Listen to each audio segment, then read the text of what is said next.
for a lot of us, when it comes to prayer, our first impression is not necessarily a particularly exciting one.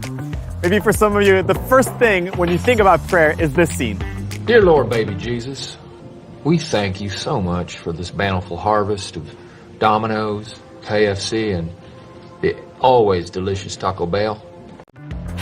Or maybe you found yourself at a dining table and you got prayer sprung on you like this guy.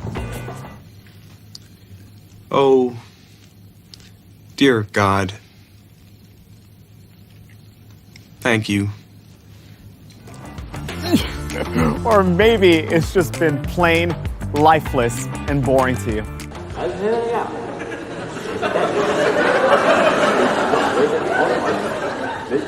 But that's not the kind of prayer that God desires for you or for me. See, in all accounts of Scripture and the Bible and in church history, prayer has been at the center of the greatest moves of God here on earth. You see, God designed prayer as His conduit to release His will and His power through you. We're not talking about the bless my food, help me find a parking spot type prayer. We're talking about the kinds of prayer that shape a culture. The kinds of prayers that bring healing and restoration, that release the power of God and change everything. That's our invitation to you as you join us in this journey together, that we wouldn't just pray big prayers, but audacious prayers.